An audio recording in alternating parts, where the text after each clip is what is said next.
guys, welcome back to my channel. Our menu for the day is munggo with kamansi. So, ito yung mga ingredients natin.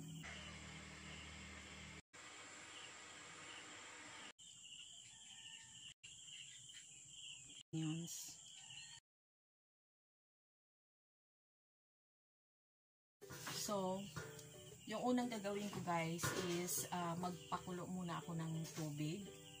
At saka lalagayin ko yung ating munggo habang binabalatan ko yung ating kamansi. So, antayin nyo lang guys. Magpakulo muna ako ng tubig. So, ito na yung ating munggo guys. Nahugasan ko na. So, pakuluan lang natin guys hanggang sa lumambot ito. Siguro mga 45 minutes. Ito na, ilalagay natin.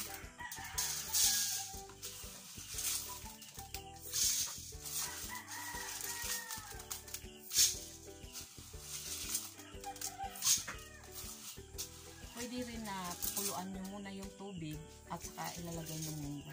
Pero yung sa akin, sinabay ko na guys. Okay lang naman sa sabay guys.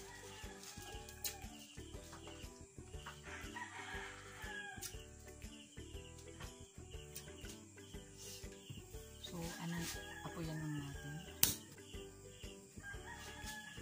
So, ito na guys. Mag-antay lang tayo guys mga 45 minutes para lumambot yung ating munggo. So, tatakpan muna natin guys. So, babalikan na natin mamaya to guys. So, ito yung itsura ng puno ng kamansi guys sa nakikita nyo. So, siguro alam niyo na to kung anong vegetables to. So, babalatan ko muna to guys. A few moments later. So, luto na yung ating munggo guys. So, iset aside muna natin ito. Meanwhile. So guys, binalikan na natin yung ating sinet aside na linagang munggo. So, pwede na natin guys ilagay yung ating sliced kamansi vegetable.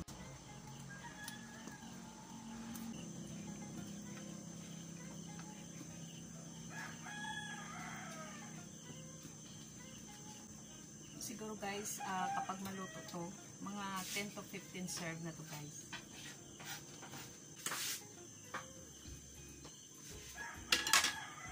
At ilalagay na rin natin yung ating baboy guys. Para sabay na sila lumambot. So, takpan muna natin guys.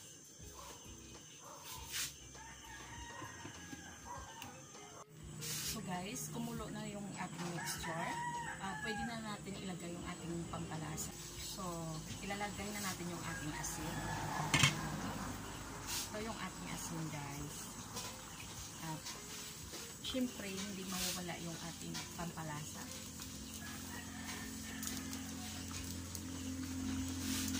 So, haluan lang natin guys.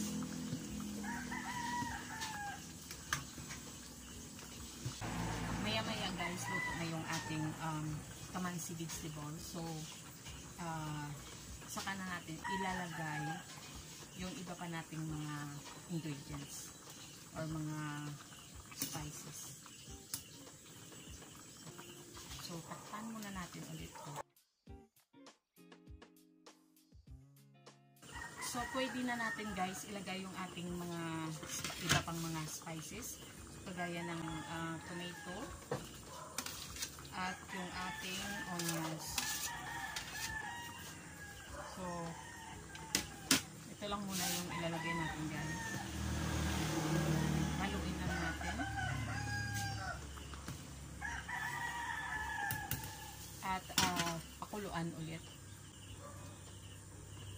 A few moments later. So guys, pwede na natin ilagay yung ating sibuyas dahon or yung ating onion leaves.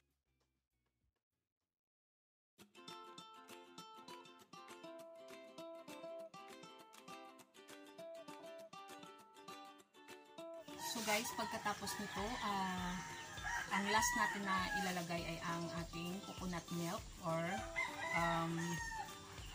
gata ng lubi. So, antayin lang natin guys, sandali at ilalagay na natin ang ating coconut milk. Meanwhile, So, ito na yung ating coconut milk guys na ilalagay.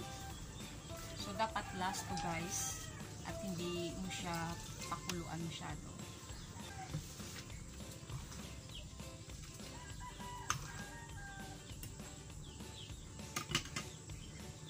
So, tapos na yung ating mixture guys. Luto na.